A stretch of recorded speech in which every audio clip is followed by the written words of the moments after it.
What was that like, all of a sudden being defensive end for a week here? Yeah, I mean, it happened kind of fast, and it was something we had to make a quick adjustment on the sideline. And luckily, I kind of knew our defense and what we had to do, so I was able to go out there and do it. And but yeah, I mean, it was definitely felt kind of weird being out there for the first time in a while. So took some getting used to, but made it through.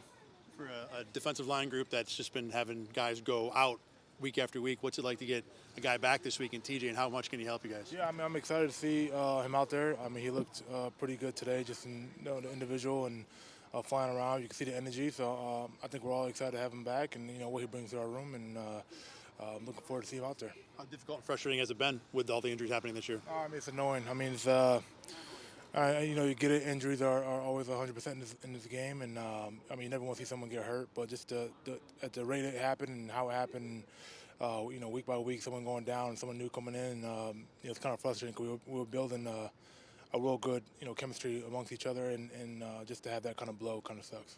I don't think people necessarily think of Baker as a runner, but he'll get out, scramble, make those kind of plays. What kind of challenge is that when you see him back there? I mean, I think it's week to week now. I think every quarterback, except for about 5 right now, are all runners, and it's kind of how the game it's changed and progressed to.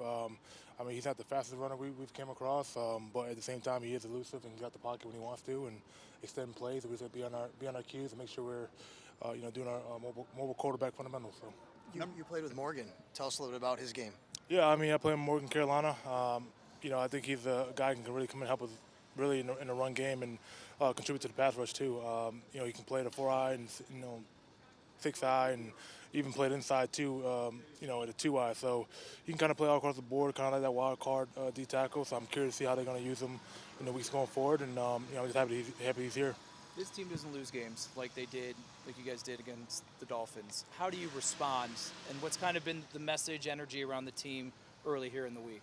Yeah, you're gonna be pissed off, right? I mean, losing in that manner. But at the end of the day, it's the National Football League. You know what I mean? They all get paid. I don't care what the media says about a team or how bad they are or how much they're struggling. You got to show up every Sunday and play. You get paid a lot of money to go out here and play. It's enough of the excuses. I mean, ownership of your play and how you play, and if you play bad, accept it, move on. But you just got to keep stacking the positives and build on your fundamentals or whatever you do, and go out there and attack the day.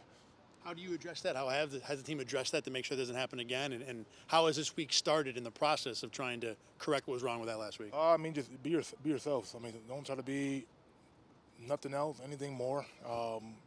Stay off social media, kind of just lock it on what we have to do. I mean, it sounds so boring, but when I have a good game or even a bad game, like, you have to come in and really hone on the fundamentals and kind of lock in and kind of reset yourself mentally and physically, and kind of just take on the next challenge. And I think that's what we got to do here.